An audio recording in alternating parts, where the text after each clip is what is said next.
కాబట్టి ప్రియులరా, మనము దేవుని తట్టు తిరిగితే ఎలాగ తిరగాలి అనేది వాక్యం కూడా మనకు తెలియజేస్తూ ఉంది. ఇర్మియా గ్రంథము 4వ అధ్యాయము 1వ వచనంలో ఒక మాట ఇలాగ రాయబడింది. చూడండి, ఇర్మియా గ్రంథము 4వ అధ్యాయం 1వ వచనం.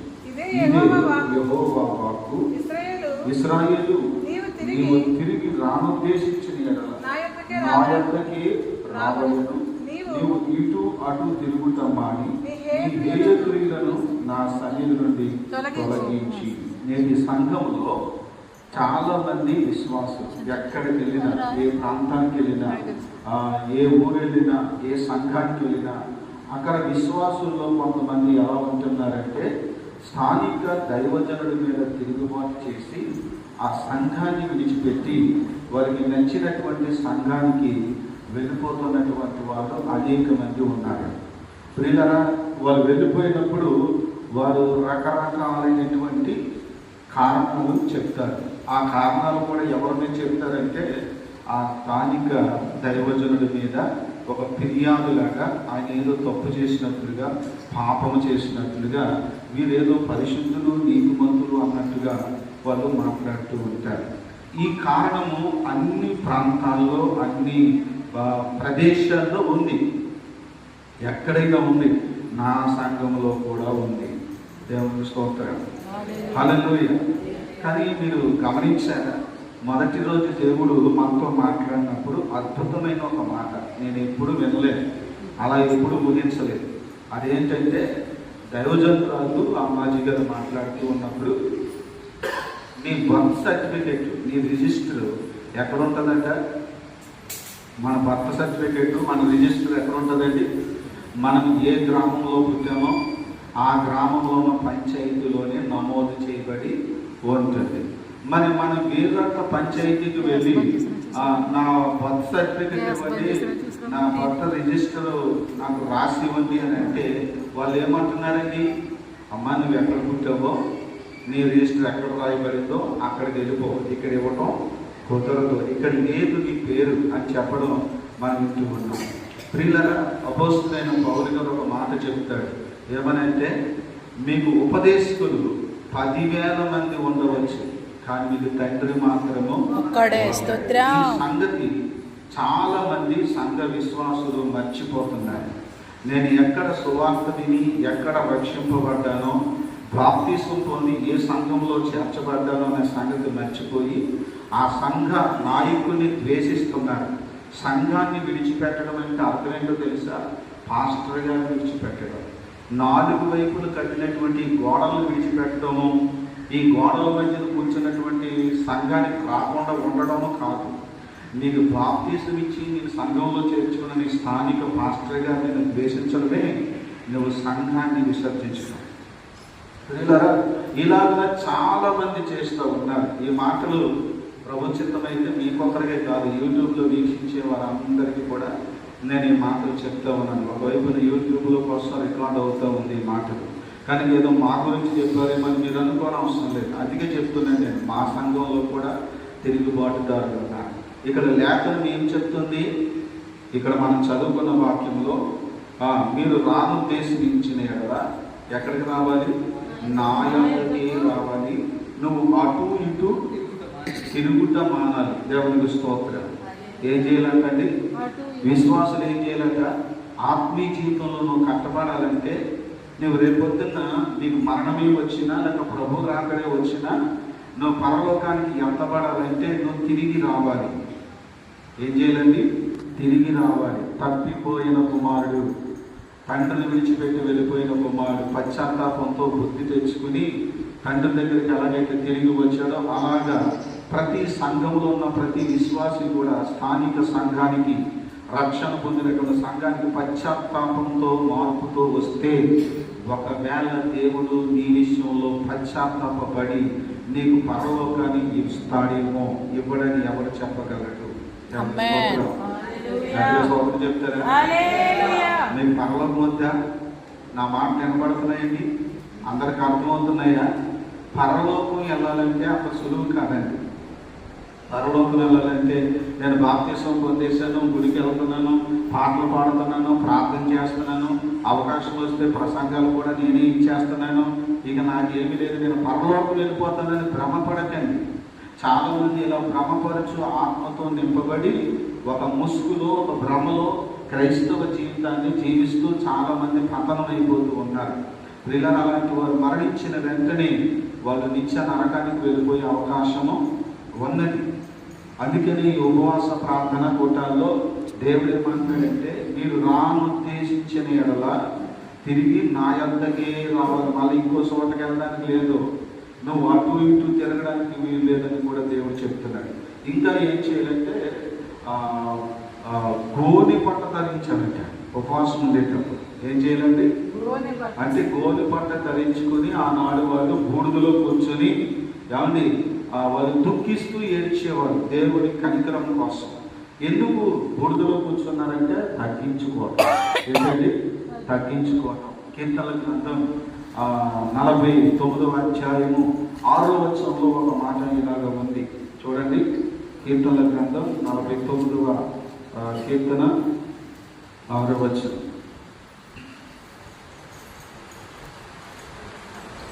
తమ ఆస్తియే ప్రాపకమని నమ్మి తన ధన విస్తారతను బట్టి పొగడుకునే వారికి నేనేలా భయపడవలెను. ఈనాడు చాలా మంది ఎలా ధన సంపద అంటే కొంచెం ఆస్తి కలిగింది. ఒకప్పుడు పేదరికంలో ఉన్నప్పుడు అయ్యగారు అమ్మగారు అంటూ మరి చుట్టూ తిరిగి అయ్యా మా కొరకు ప్రార్థన చేయలేని వినయముతో, భక్తితో, శ్రద్ధతో ఆతిథ్యం ఇస్తూ, ప్రేమిస్తూ, లోబడుతూ ఏ చెప్పినా ఎంతో వినయంతో చేసేటువంటి వ్యక్తులు కాస్త దైవజనుడి యొక్క ప్రార్థనల నుంచి కాస్త ఆశీర్వదించేటప్పటికి, కొంత సంపాదన పెరిగేటప్పటికి ఇప్పుడు ఏం చేస్తున్నారంట? తమ ధన సంపదను బట్టి పొగడుకుంటున్నారు. వారికి పొగడతలు కావాల్సి వస్తున్నాయి. బిడ్డలారా ఆలోచించుకోండి.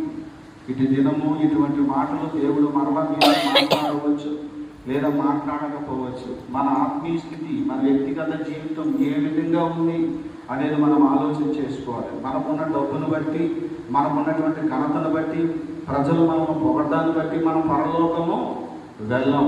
వారి నశించిన మృగమును కోరి ఉన్నాడని, వారి ప్రాణ విమోచన క్రయధనము బహు గొప్పదని, అది తీరత అట్లే ఉంటుందని ఈ కీర్తన గ్రంథంలో మనం కింద చదువుతాం.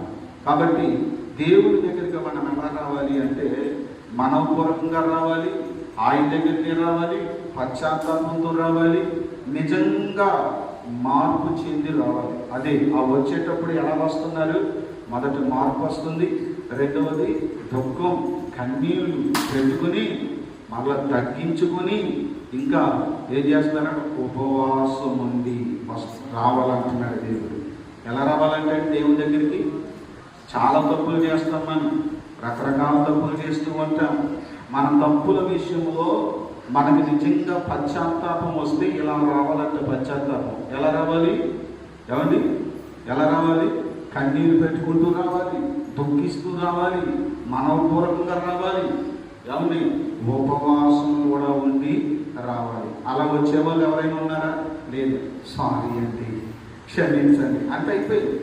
ఆ తర్వాత మళ్ళా కాలు ఎగరేసి మామూలుగానే జీవించడం, నువ్వెవరో అన్నట్టు ప్రవర్తించడం. ప్రియులారా, ఇటువంటి గర్విష్ఠులు మరి ఏమి పోగొట్టుకుంటున్నారో, బైబిల్ ఏం చెప్తుందో మనం పరిశీలించకపోతే మనమే మోసపోతాం. మీరు ఏం చదువుతున్నారో, మీరు ఏం వింటున్నారో మీరు జాగ్రత్తగా ఉండాలని యేసుప్రభువు వారు చెప్పారు. దేవుని వాక్యాన్ని దివారాంతరము ధ్యానించమని చెప్పారు. సరే, ఈరోజు నేను 2 మాటలు చెప్పి త్వరగా ముగిస్తాను. ఒకటి, దేవుడు మన విషయంలో ఆయన నొచ్చుకోకూడదు, లేదా దేవుడు మన విషయంలో ఆయన మెచ్చుకోవాలి. మొదటిగా నిర్గమకాండం 15వ అధ్యాయము 26వ వచనం చూడండి. 15వ అధ్యాయం 26వ వచనం. మీ దేవుడైన యెహోవా వాక్కు శ్రద్ధగా విని ఆయన దృష్టికి న్యాయమైనది చేసి ఆయన ఆజ్ఞలకు విధేయులై ఆయన కట్టడలన్నిటిని అనుసరించి నడిచిన ఎడల నేను ఐగుప్తీయులకు కలుగజేసిన రోగములలో ఏదియు మీకు రానియను, నేను స్వస్థపరచు యెహోవాను నేనే అనెను. చూడండి, ఇక్కడ దేవుడు స్వస్థత గురించి మాట్లాడుతూ ఉన్నాడు. స్వస్థతే కానివ్వండి, ఆశీర్వాదమే కానివ్వండి, సమాధానము నెమ్మదే కానివ్వండి, మరి ఏదైనా దేవుని దగ్గర నుంచి మనం పొందుకోవాలి అంటే దేవుడు ఎలాగిస్తాడట? ఇక్కడ ఆయన చెప్తూ ఉన్నాడు, ఆ యెహోవా మాట, నీ దేవుడైన యెహోవా వాక్కు శ్రద్ధగా విని ఆయన దృష్టికి న్యాయమైనది చేసిన ఎడల, ఆయన దృష్టికి న్యాయమైనది చేసిన ఎడల అనే మాట మీరు గమనించండి. చాలా మంది ఏం చేస్తూ ఉంటామంటే, మనము భక్తిని మనకి నచ్చినట్టుగా, మనకు తోచినట్టుగా చేస్తాం. దేవుని యొక్క వాక్యాన్ని మనం నెరవేర్చవలసి వచ్చినప్పుడు కూడా దేవుని వాక్యం ఏం చెప్తుందో ఆ విధంగా చేయడం కంటే మనకు తోచినట్లుగా, మనకు నచ్చినట్లుగా మనం చేస్తూ ఉంటాం. ప్రియులారా, అలా చేయడానికి వీలే. మనం మనకు నచ్చినట్టుగా మనం చేయకూడదు. మరి ఎవరికి నచ్చినట్టుగా చేయాలి? ఏ పని చేసినా దేవుని వాక్యానుసారంగా, దేవుని చిత్తానుసారంగా ఈ పని నేను చేస్తే ఈ వాక్యము నన్ను సపోర్ట్ చేస్తుందా లేదా, ఈ పనిని వాక్యము ఖండిస్తుందా, ఈ పనిని వాక్యము లేకపోతే సపోర్ట్ చేస్తుందా అనేది మనం ఆలోచించుకోవాలి. ఉదాహరణకి మీకు ఒక మాట చెప్తాను. చాలా మంది తమ సొంత పెత్తనం, తమ సొంత ఆలోచనల్ని వాళ్ళు జరిగిస్తూ ఉంటారు. ఎలాగంటే ఒక మాట ఉదాహరణగా చెప్తాను. ఏంటంటే, మనలో చాలా మంది దశమ భాగం తీస్తాం. ఏం చేస్తామండి? దశమ భాగం తీస్తాం. దశమ భాగము తీయాలంటే దశమ భాగం తీయాలి. దశమ భాగం తీసుకొచ్చి దేవుడి సన్నిధిలో ఇవ్వాలి. తీయకూడదు అనేవాళ్ళు యూట్యూబ్లో చాలా మంది ఉన్నారు. మీరు వాళ్ళ మాట వినాలనుకుంటే వాళ్ళ మాట మీరు వినొచ్చు, మీకు స్వేచ్ఛ ఉంది. కానీ వాక్యానుసారంగా నేను నడవాలనుకుంటే మాత్రం ఖచ్చితంగా దశమ భాగం తీయాలి, దేవుడి సన్నిధికి తేవాలి. ఆ పాయింట్ అలా ఉంచండి. దాని గురించి నేను ఒకరోజు వివరంగా నేను చెప్పడానికి ఒక తగినటువంటి సమయం కోసం నేను చూస్తున్నాను. అప్పుడు యూట్యూబ్లో వస్తుంది, మీరు అందరూ దాని గురించి విందురుగా. అయితే ఇప్పుడు మన సబ్జెక్ట్ లేదా మనం మాట్లాడుతున్న విషయానికి వస్తే, ఈ దశమ భాగం అనేది తీసి చాలామంది ఏం చేస్తారో తెలుసా? సంవత్సరం అంతా తీసి పోగేసి సంవత్సరం చివరిలో పెద్ద కూటం పెట్టి వచ్చిన వాళ్ళందరికీ భోజనాలు పెట్టి ఏం చేస్తారు? దాన్ని ఖర్చు పెడుతూ ఉంటారు. ఇది ఎవరు పెడతారు? ఇది ఎవరి నిర్ణయం? ఇది సొంత నిర్ణయం. ఇది అది మన సాతాను నేను అవ్వచ్చు. ఎందుకంటే దేవుని వాక్యాన్ని చెరపడమే సాతాను యొక్క పని. కనుక దేవుని పెట్టారా ఇలా చెప్తూ ఉన్నప్పుడు కొంతమందికి నచ్చకపోవచ్చు, నచ్చకూడదు కూడా. ఎందుకంటే వాక్యం అంటే అది. ఇప్పుడు వాక్యము 2 అంచులు గల కథ. అది గుచ్చుకుంటే మరి స్వల్పం బాధ వస్తుందా రాదా? అది రావాలి కదా. కనుక కొంతమందికి వాక్యము నచ్చకపోయినా పర్వాలేదు. దేవుడు ఉన్న మాట ఉన్నట్టుగా పలికించేస్తాడంతే. అది వింటే విను, లేకపోతే మానేసి. వారు వినను వినకపోయినను వారిలో ఒక ప్రవక్త ఉన్నాడు అనడానికి నువ్వు వెళ్ళి చెప్పు అన్నాడు దైవజనుడిని దేవుడు. కాబట్టి ఈ దశమ భాగాన్ని ఏం చేస్తూ ఉంటారంటే ఈ విధంగా చేస్తారు. మరికొంతమంది ఏం చేస్తారు? లేకపోతే ఏదైనా ఒక ఫ్యాన్ కొండమో ఆ దశమ భాగంతో, లేకపోతే ఒక కుర్చీ కొండమో, ఇలాగ ఏదో ఒక పని చెయ్యాలి అని వాళ్ళే చేసేస్తూ ఉంటారు. అసలు వాక్యంలో ఏం చెప్తుందంటే దశమ భాగము యెహోవా సొమ్ము. ఏంటంటే యెహోవా సొమ్ము. దేవుడి సొమ్ములు దేవుడే ఖర్చు పెట్టుకోవాలి. మనం ఎందుకు ఖర్చు పెట్టాలి? ఆ యొక్క దశమ భాగాన్ని దేవుడు ఎవరికి ఇచ్చాడంటే ఆయన సన్నిధిలో సేవ చేస్తున్న దైవజనులకి ఇచ్చాడు. ఈ మాట నేను దీనికి కొంత వివరణ ఇచ్చాను. ఎక్కడంటే రోమిలకు రాసిన పత్రికలో, ఇప్పుడు నేను తీయొద్దు, పలుకబడిన వాక్యం అనేటువంటి మన యూట్యూబ్ ఛానల్ ఒకటి ఉంది. అందులో 11వ అధ్యాయం అనుకుంటాను.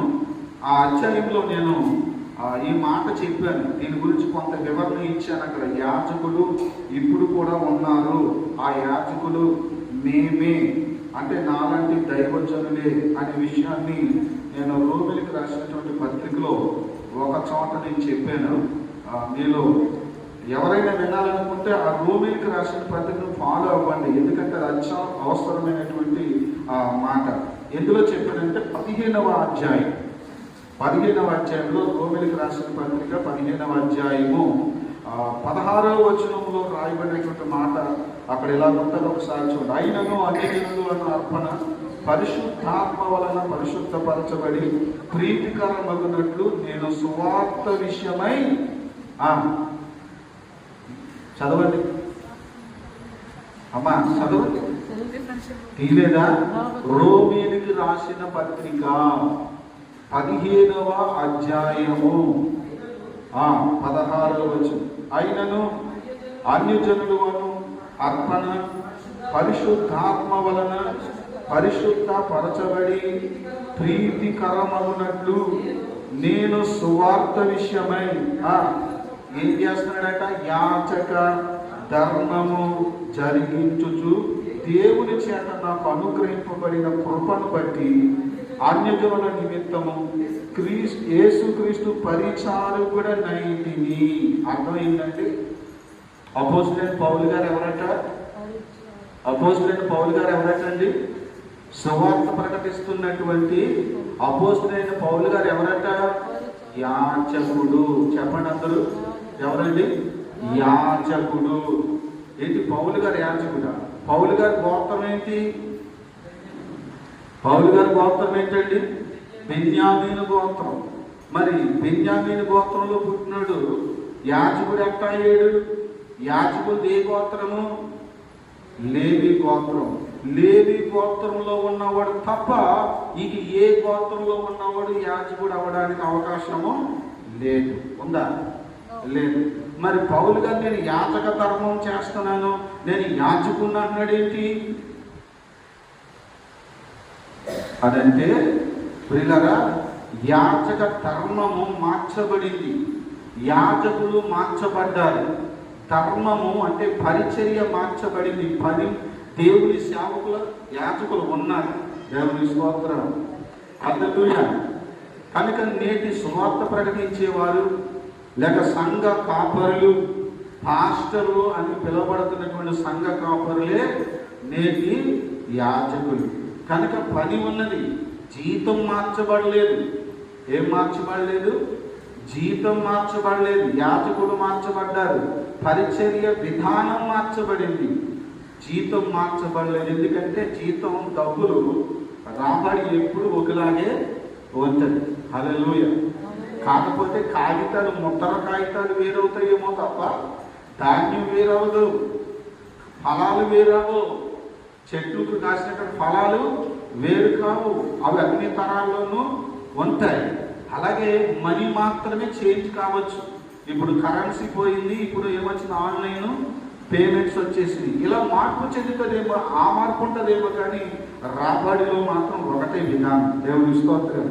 కనుక నేడు యాజకులు ఉన్నారు.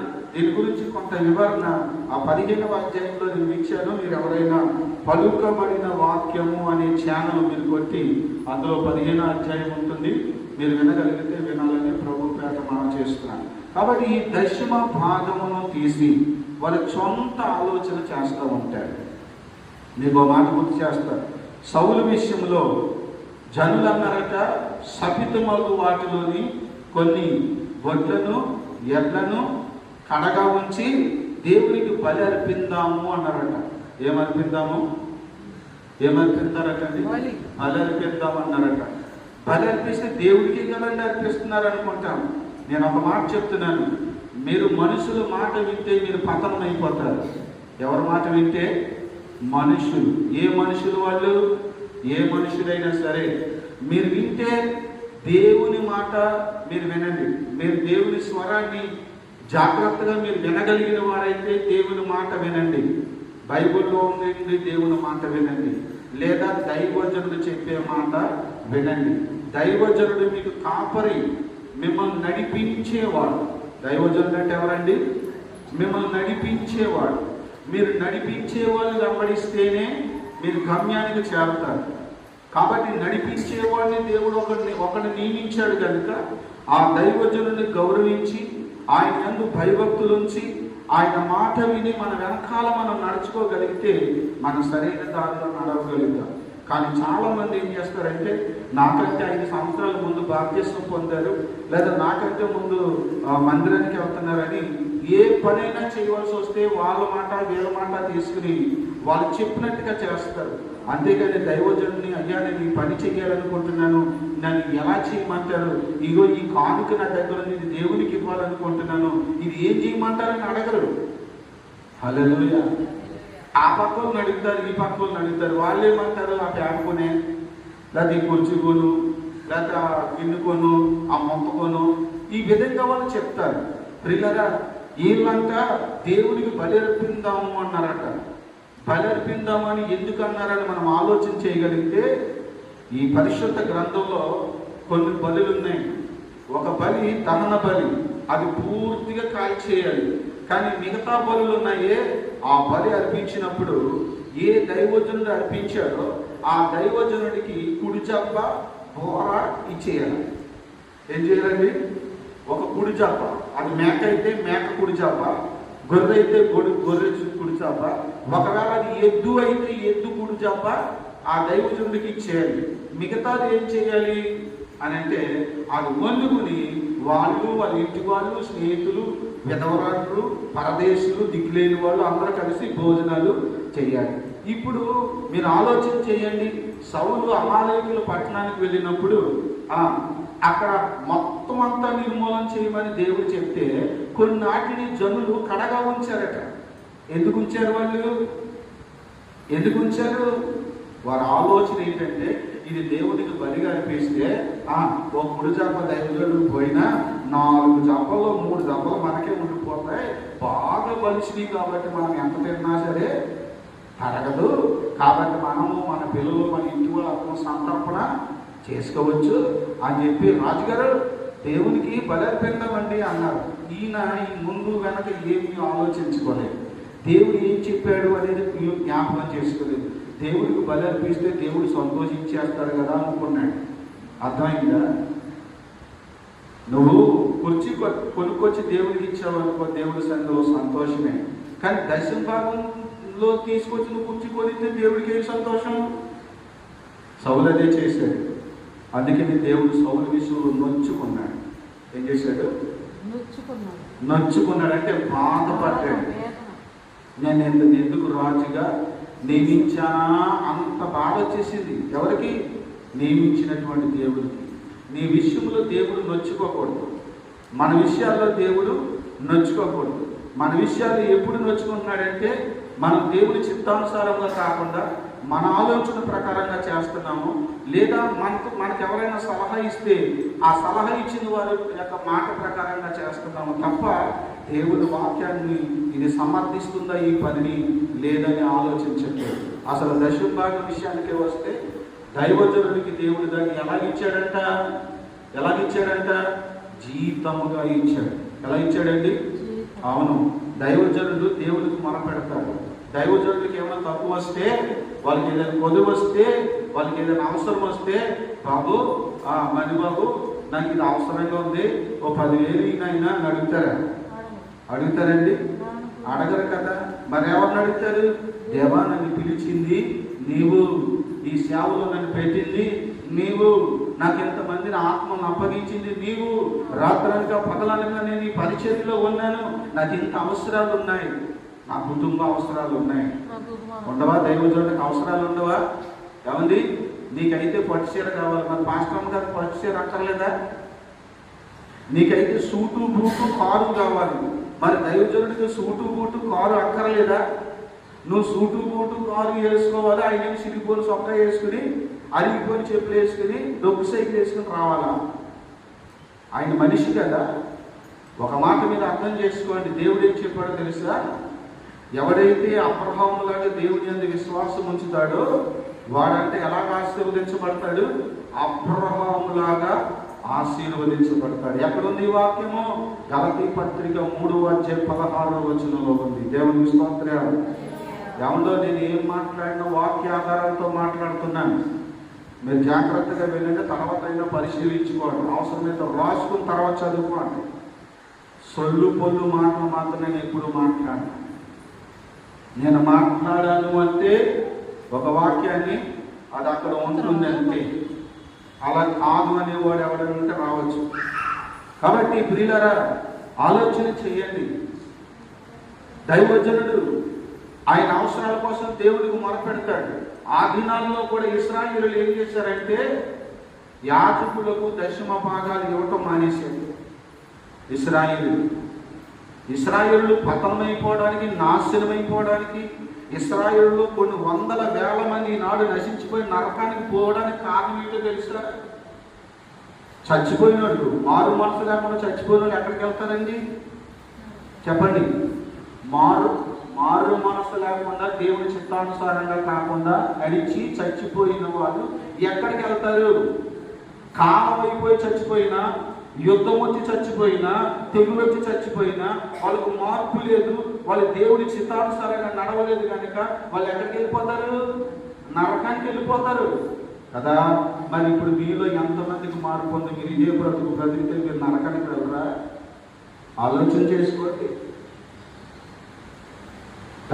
ఆనాడు ఇశ్రాయేలులు దశమ భాగాలు ఇవ్వటం మానేశారు. దైవ సేవకుల యొక్క, ఆనాడున్న యాజకుల యొక్క అవసరాలు కొదువులు వచ్చేసాయి. అప్పుడు వాళ్ళు ఏం చేశారంటే వాళ్ళు చేయవలసినటువంటి యాజక ధర్మాన్ని వాళ్ళు వదిలేయవలసి వచ్చింది. ఆయా ప్రాంతాలకు పారిపోయి వాళ్ళు బ్రతుకు తెరువు కోసం చల్లా చెరుగైపోవలసి వచ్చింది. మరి కొంతమంది ఏం చేశారో తెలుసా? ఎవరో ఒకరికి చేరబడిపోవటం ప్రారంభించారు దైవ సేవకులు.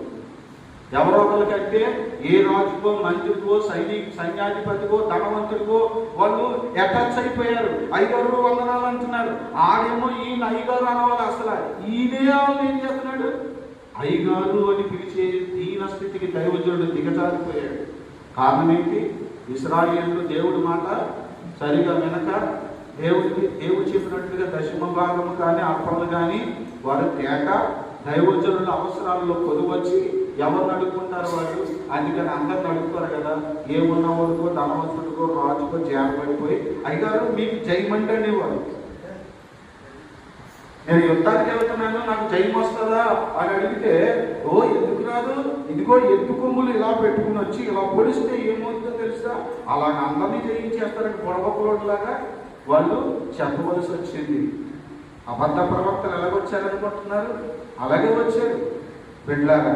అయితే ఒకనొక రోజున దీన స్థితి వచ్చింది ఇశ్రాయేలుకి. అప్పుడు వాళ్ళు దేవుడు మొరపెట్టారు. దేవుడు అంటున్నాడు, దైవజనులు మొరపెట్టారు కదా, ఇశ్రాయేలుతో దేవుడు మాట్లాడాడు, ఇదిగో మీరు నా మందిరపు నిధిలోనికి దశమ భాగాన్ని, 10వ భాగాన్ని తెండి, అప్పుడు నేను మిమ్మల్ని దీవిస్తాను అనే మాట మలాకీ గ్రంథంలో ఆయన మాట్లాడుతూ ఉంటాడు. సరే, వాళ్ళందరూ తీసుకొచ్చారు దేవుని సన్నిధికి. ఇలా తీసుకొచ్చినటువంటి ఈ అర్పణ ఎవరికి ఇచ్చాడు దేవుడు? ఇదిగో దైవజనులాగా, ఇదిగో మీ జీవితం అన్నాడు. హల్లెలూయా. అది దైవజనుడి జీవితం. అది ఆ దైవజనుడు వాటితో ఏం చేసుకుంటాడు అనేది మనకు అనవసరమైన మాట. నువ్వు సంపాదించుకుంటావు, నువ్వు ఏం చేసుకుంటావో దైవజనుడు ఏమని చెప్తాడా? నీ సొమ్ములు నీ ఇష్టం, నీ కష్టాజీతం. దైవజనుడు కష్టాజీతాన్ని దైవజనుడు ఏమైనా చేసుకుంటాడు. ఆయన సూట్ కొనుక్కుంటాడు, బూట్ కొనుక్కుంటాడు, పెద్ద కారు కొనుక్కుంటాడు, పెద్ద ఇల్లు కొనుక్కుంటాడు, కట్టుకుంటాడు. ఆయన పిల్లలు మంచి స్కూల్లో వేసి అవసరమైతే చదివించుకుంటాడు నీకులాగే. మరి దానికి మనం ఎందుకు ఇబ్బంది అవ్వాలి? కానీ కొంతమందికి ఇబ్బంది కలుగుతావాలి, కానీ ఇస్తూ మానేస్తున్నారు. సరే, దేవుని బిడ్డ, నేను ఇక్కడ ఏం చెప్తున్నానంటే, జనులు ఇచ్చే సలహా ఏంటండి? జనులు ఇచ్చే సలహా. మనం ఎవరి సలహా తీసుకోవాలి? దేవుడు కనబడదు నీకు, దేవుడు మాట నీకు వినబడదు కాబట్టి. దేవుడు తర్వాత దేవుడు ఎవరు? దైవజనుడే న్యాయాధిపతి కూడా.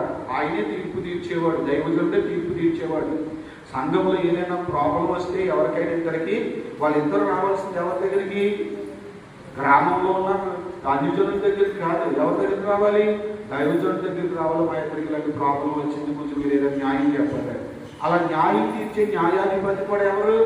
దైవజనుడు. ఆయనకి నాయకుడు, ఆయన్ని కాపరి మాత్రం వింటున్నామా? మనం ఆలోచన చేసుకోవాలి. కాబట్టి ఈ దైవజనులకి దేవుడు వాటిని ఇచ్చాడు. మనం జనుల మాట విని దేవుని చిత్తానికి వ్యతిరేకంగా మనం మారుతూ ఉన్నాం.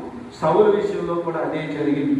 వాళ్ళందరూ ఏదో దురుద్దేశం పెట్టుకుని ఈ బలులు అర్పిస్తే వీటి మాంసాన్ని వండుకొని మనందరం తినొచ్చు కదా అనేటువంటి దురాశ వాళ్ళలోకి వచ్చింది. అది పసికట్టలేనటువంటి సౌలు జనుల మాట విని ఏమైపోయాడు చెప్పండి? పతనమైపోయాడు.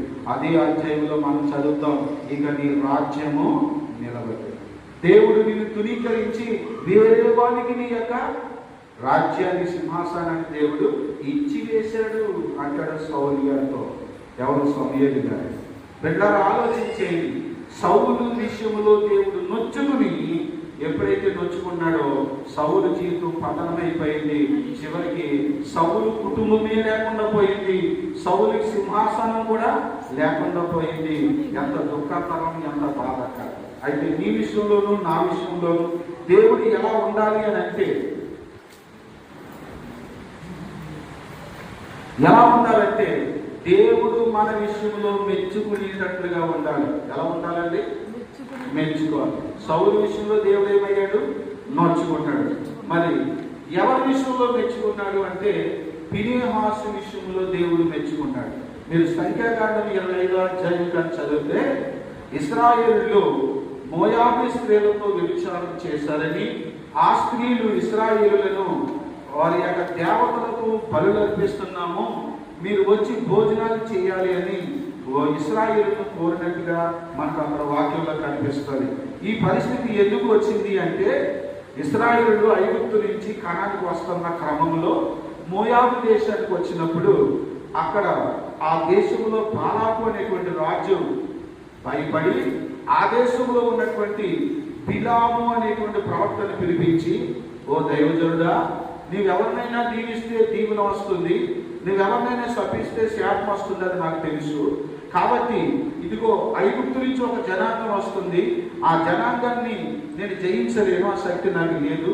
కాబట్టి నువ్వు వారిని శపిస్తే నేను వారి మీద జయం పొందుతాను, కాబట్టి నువ్వు నన్ను వారిని శపించాలి అని వర్తమానం పంపించాడు. మరి శపించాలంటే ఊరికినే శపిస్తాడా? ఒకవేళ దీవించాలన్నా ఊరికినే దీవిస్తాడా? దీవించాడు కదా. అందుకని ఇంత పెద్ద మూట, సోది సొమ్ము మూట ఏం చేశాడు? పంపించాడు. ఆ మూట బహుశా తన జీవిత కాలంలో తను సంపాదించలేనంత గొప్పగా అది ఉండి ఉండవచ్చు. ఇస్కరియోతు యోధా కూడా యేసు ప్రభుని 30 వెండి నాణ్యాలకి అమ్మేశాడు కదా. ఇదే నా బ్రతుకి చాలా ఎక్కువ, ఇంత ధనాన్ని నా బ్రతుకులో నేను సంపాదించలేను అనుకున్నాడు పాపం. ఎవరు? ఇస్కరియోతు యోధా. అందుకనే 30 వెండి నాణ్యాలకి కక్కుర్తి పడిపోయాడు. అలాగే బిలాము గారు కూడా ఆ ధనానికి ఆశపడిపోయి శపించాలనుకున్నాడు. దేవుడు అంటాడు బిలాముతో, బిలాము, నేను దీవించిన వారిని నువ్వు శపించడానికి వీల్లేదు. హల్లెలూయా. ప్రియరా, దేవుడు మనల్ని దీవిస్తే ఎవరి శాపాలు మన మీద పనికిరావు. దేవుడు ఒకవేళ మనల్ని దీవించకపోతే ఎవరి దీవెనలు కూడా మన మీద పని చేయవలసిన సంగతి మనం ఇక్కడ గుర్తుపెట్టుకోవాలి. ఆయన మూస్తే ఆ తలుపు ఎవడో తెరవలేదు. ఆయన కానీ తెరిస్తే ఆ తలుపు ఎవడు మూయడం కూడా ఎవరి తరమో కాదు అని వాక్యం చెప్తుంది. కాబట్టి దేవుడు అతన్ని శపించొద్దు అన్నాడు. పిల్లలకు అర్థమైంది, నేను శపించినా దేవుడు శపించేలాగా లేడు, కాబట్టి నేను ఈ పని చేయకూడదు అనుకున్నాడు. కానీ డబ్బు కావాలి. అందుకని ఏం చేశాడంటే ఒక సలహా ఇచ్చాడు. దేవుడు పరిశుద్ధుడు కాబట్టి దేవుడే వీళ్ళని నాశనం చేసేయాలంటే నువ్వు యుద్ధం చేయక్కర్లేకుండా, నేను ఏమి శపించక్కర్లేకుండా ఇశ్రాయేలు నాశనం అయిపోయేటువంటి బ్రహ్మాండమైన ఒక మంచి ఐడియా ఇస్తున్నాను. అదేంటంటే వాళ్ళు పాపము చేసి, అంటే వాళ్ళు వ్యభిచారం అనే పాపము చేసి, రెండవదిగా ఇతర దేవతలను వాళ్ళు పూజించి, మూడవదిగా వాళ్ళు ఆ దేవతలు కల్పించిన వాటిని భుజిస్తే దేవుని కోపం ఆటోమేటిక్గా వాళ్ళ మీద రగులుకొని దేవుడే వాళ్ళని నాశనం చేసేస్తాడు అనే సలహా ఇచ్చాడు. కాబట్టి ఆ సలహా మేరకు బాలాకు అనే రాజు మోయాబీ స్త్రీలను ఐగుప్తీయుల ఇశ్రాయేలు యొక్క గుడారాల్లోకి పంపినప్పుడు ఇశ్రాయేలులో కొంతమంది యువత వాళ్ళతో వ్యభిచారించారు. ఆ తరువాత వ్యభిచరించిన తర్వాత మరి ఆ స్నేహము, ఆ బంధము, ఆ ఐక్యత ఊరికినే పోదు కదా. ఎక్కడికి రమ్మంటే అక్కడికి వీళ్ళు వెళ్తారు కదా, కుక్కలాగో నక్కలాగో పిల్లిలాగా వెళ్తారు కదా. అందుకని వాళ్ళు అన్నారు, ఇదిగో మా దేవతకి మేము బలులు అర్పించుకుంటున్నాం, పూజలు చేసుకుంటున్నాం, మీరు రావాలి అన్నారు. మరి ఎవరు సత్తారా? ఎలాగ సత్తారా? భార్య రమ్మంటే రాలేమో కానీ ఇప్పుడు ఎవరు రమ్మంటే మాత్రమో అన్ని వదులుకొని వెళ్ళిపోతారు. అలాగే వెళ్ళిపోయారు. పూజల్లో పాల్గొన్నారు, అక్కడ అర్పించిన భోజనాలు కూడా చేశారు. ఈ విధంగా ఎప్పుడైతే చేశారో దేవుడు కోపం రగులుకొని తెగులు వాళ్ళకి రావటం, 20,000 మంది కంటే ఎక్కువ మంది ఆ తెగులతో చనిపోవడం కూడా ఆ 25వ అధ్యాయంలో మనం చదువుతాం. ప్రియులారా, ఈ పరిస్థితి జరుగుతూ ఉండగా ఒక ఇశ్రాయేలీయుడు మోయాబీ స్త్రీని అందరూ చూస్తూ ఉండగా, అప్పటికే చాలా మంది తెగులతో చచ్చిపోతున్నారు. పలానోళ్ళు చచ్చిపోయారు కదా అని పశ్చాత్తాపం రాలేదు. ఈ పక్కన పలానోళ్ళు చచ్చిపోయారు కదా, దేవుని చిత్తానికి వ్యతిరేకంగా మనం ప్రవర్తించినందుకు మనం ఇలాంటి పని చేయకూడదని పశ్చాత్తాపము రాలేదు. రాకుండా తప్పులు మీద చేస్తూ ఉన్నారు. ఈ లోపల ఒక స్త్రీని తీసుకుని గుడారంలోకి వెళ్తున్నాడు. అప్పుడు యాజకుడైనటువంటి అహరోను గారి యొక్క మనవడు ఎలియాజరు యొక్క కుమారుడైన ఫినెహాసు చూసి తట్టుకోలేక ఆ పక్కన పాతుండేమో ఒక ఈట అది బలంగా లాగి భుజాన్ని వేసుకుని రోషంతో వాళ్ళ వెనకాల వెళ్ళి గుడారంలోకి వెళ్ళాడు. అప్పుడు ఇల్లు కాదు కదా, అప్పుడున్న గుడారాలే కదా, అందుకని తెర వేసుకున్నారు కానీ తలుపు వేసుకునేది కదా. లోపలికి వెళ్ళినప్పటికీ వీళ్ళు ఆ నీచమైన పనిలో ఉన్నారు. ఈయన రోషంతో ఆ ఈటు తీసుకుని వాళ్ళ నడుము మీద కూర్చుతే ఆ స్త్రీ యొక్క కడుపులో నుంచి నేలకు కూర్చుని వాళ్ళు చచ్చారు. ఎప్పుడైతే అలా చచ్చారో అప్పుడు దేవుడి కోపం ఏమైంది? మల్లుకుంది. దేవుడికి స్తోత్రం. వెంటనే దేవుడు దైవజనుడితో మాట్లాడుతున్నాడు. మోషే, అహరోను గారు మనవడు ఎలియాజరు గారు కుమారుడైన ఫినెహాసు, నేను ఓర్వలేని దాన్ని అతను కూడా ఓర్వలేకపోయాడు కనుక ఈ విధంగా చేశాడు కాబట్టి నేను ఇతనికి నిత్యమైన నిబంధన చేస్తున్నాను. అదేంటో తెలుసా? ఇతని సంతానము నిత్యము నా సన్నిధిలో యాజకులుగా ఉంటారు అన్నాడు. దేవుడు మెచ్చుకున్నట్టుగా జీవించినందుకు సమూయేలుకి ఫినెహాసుకి ఏమొచ్చింది చెప్పండి? నిత్య నిబంధన, ఆయన సన్నిధిలో నిలిచే మహాభాగ్యం వచ్చింది. మీకు మాట చెప్తున్నాను, ఈ బల్ల దగ్గర ఈ నిబంధన మందసం దగ్గర ఒకవేళ ఫినెహాసు ఉన్నా ఉండకపోయినా ఉండవలసిన స్థానం ఎక్కడ చెప్పండి? ఉండవలసిన స్థానం ఎక్కడండి? మీరు నాకులాగా ఇక్కడికి వచ్చి మాట్లాడవచ్చు, మాట్లాడకపోవచ్చు. ఇక్కడ నిలబడి మాట్లాడడం ముఖ్యమా, లేకపోతే మనం పరలోకం వెళ్ళడం ముఖ్యమా? చెప్పండి. మీరైనా నేనైనా మనలో ఎవరైనా ఇక్కడ నిలబడి వేదిక సన్నిధిలో నిలబడి ఇక్కడ మాట్లాడడం మనకు ముఖ్యమా, లేకపోతే మనం పరలోకం వెళ్ళి పరలోకంలో ఉండడం ముఖ్యమా? చెప్పాలి. పరలోకం వెళ్ళడమే కదా ముఖ్యమో. ఓకే, ఆలోచన చేసుకోండి. నేను ఒక మాట ఏం చెప్తున్నా తెలుసా? ఫినెహాసులాగా దేవుడు మెచ్చుకునేలాగా ఆయన ఉద్దేశానుసారంగా మనం జీవిస్తే ఈ భూలోకంలో కాదు, మనం ఎక్కడ ఉంటాం? నిత్యము పరలోకంలో ఉంటాం. ఇప్పుడు ఫినెహాసు ఎక్కడున్నాడు? నిత్యము. ఫినెహాసు ఎక్కడున్నాడు? నిత్యము. యాజక ధర్మం చేసేలాగా ఇక్కడ నిలబడ్డాడు. ఇది గొప్ప సంగతే. కానీ ఇంతకంటే గొప్ప సంగతి పరలోకం వెళ్ళి అక్కడ నివసించడం గొప్పది కదా. ఇక్కడ నిలబడే ఆశీర్వాదం కావాలన్నా, అక్కడికి వెళ్ళి నివసించే ఆశీర్వాదం కావాలన్నా మనం ఎలా జీవించాలి? దేవుడు మెచ్చుకునేటట్లుగా, దేవుడి చిత్తానుసారముగా మనం జీవించాలి, ప్రవర్తించాలి. అంతేగాని సౌలులాగా సొంత నిర్ణయము తీసుకోకూడదు. సౌలులాగా ఇంకొక చెప్పిన మాట ప్రకారంగా కూడా మనము ఫాలో అవ్వకూడదు. అలాగున మనం ఏం చేయాలి? దేవుని తట్టు తిరగాలి. చూడండి, చివరిగా కొరింథీయులకు రాసిన పత్రిక 11వ అధ్యాయం 23వ వచనం. నేను మీకు అప్పగించిన దానిని ప్రభు వలన పొందితిని. 27వ వచనం చదువుతాం. కాబట్టి ఎవడు అయోగ్యముగా ప్రభు యొక్క రొట్టెను తిననో లేక ఆయన పాత్రలోనిది త్రాగునో వాడు ప్రభు యొక్క శరీరమును గూర్చి రక్తమును గూర్చి అపరాధియగును. ప్రతి మనుషుడు చూడండి, మాటలు మీరు చాలాసార్లు వినే ఉంటారు. దైవదాసులు ఈ మాటలు మీరు చాలాసార్లు చెప్తారు. ఆ విషయం నాకు తెలుసు. కనుక నేను ముందుకు వెళ్ళిపోతాను సమయాన్ని బట్టి. ఏమిటంటే, ప్రభు బల్ల తీసుకోవడానికి మనము సిద్ధంగా ఉన్నాం. సరే, ప్రభు బల్ల తీసుకునేటువంటి మనం ఎలా తీసుకోవాలంటే యోగ్యమైనటువంటి వారిగా తీసుకోవాలి. ఎలా తీసుకోవాలి? యోగ్యమైన వారిగా. నేను మీకు ఈ మాట చెప్పుండాలి. ఏంటి? ఆనాడు మేము ప్రభు బల్ల తీసుకునేటప్పుడు ఆ దైవజనులు మీకు చెప్తారు, చాలాసార్లు చెప్పుంటారు పాస్టర్ గారు. ఏంటి?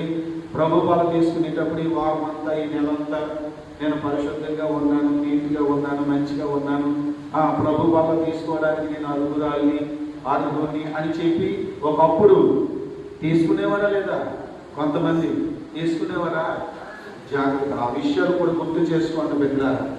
యోగ్యులుగా మనము ప్రభు బలలో పాలు పొందాలి.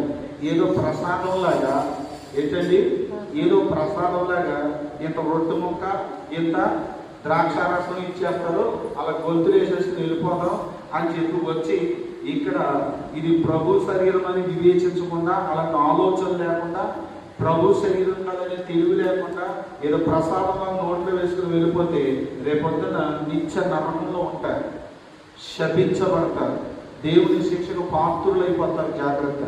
మరి యోగ్యత, దాని గురించి మాట్లాడే చాలా విషయాలు ఉంటాయి, కానీ ఒక విషయం చెప్పి నేను ముగించేస్తాను. ఇక్కడ ఉన్న వారిలో చూడండి, 11వ అధ్యాయంలో 18వ వచనం. మొదటి సంగతి ఏమనగా, మీరు సంఘమందు చూడండి 17వ వచనం. మీకు ఈ ఆజ్ఞను ఇచ్చుచు మిమ్మును మెచ్చుకొనను. మీరు కూడి వచ్చుట. అమలారా, అయిలారా, ఆ మాట మీకు అర్థమవుతుందా? మీరు మీకు ఈ ఆజ్ఞను ఇచ్చుచు మిమ్మును మెచ్చుకొనను. దైవజనులు మెచ్చుకోలేదు చాలా మందిని. మనకు మెప్పులు కావాల్సి వస్తున్నాయి. బిడ్డలారా, ఆలోచించండి. నేను మిమ్మల్ని మెచ్చుకోను అంటున్నాడు, అది దైవజనుడు. మీరు కూడి వచ్చుట ఎక్కువ కీడుకే గాని ఎక్కువ మేలుకు కాదు. చూసారా, ప్రభు బల్ల తీసుకోవడానికి వస్తున్నారే, మీరు ఇలా కూడుకుంటున్నారే, ఇది మీకు మేలు కాదు, మీకు ఎక్కువైన కీడు వస్తుంది తీసుకోవడం వల్ల అంటున్నాడు. ఎందుకు కీడు వస్తుంది అని అంటే అక్కడ అంటున్నాడు. చూడండి, మొదటి సంగతి ఏమనగా, మీరు సంఘమందు కూడి ఉన్నప్పుడు మీలో కక్షలు కలవని వినుచున్నాను. అది నిజమని కొంత మట్టుకు ఇది నిజమని నమ్ముచున్నాను. చూసారు, ఏమున్నాయంటండి? అమలారు ఏమున్నాయి? కక్షలు ఉన్నాయంట. అంటే కక్ష, అసూయ, ద్వేషం, ఇటువంటివన్నీ ఉన్నాయంట.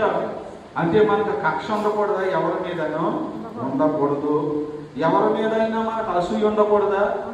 ఉండకూడదు. మరి ఈనాడు అసూయ లేకుండా ఎంతమంది ఉన్నారు?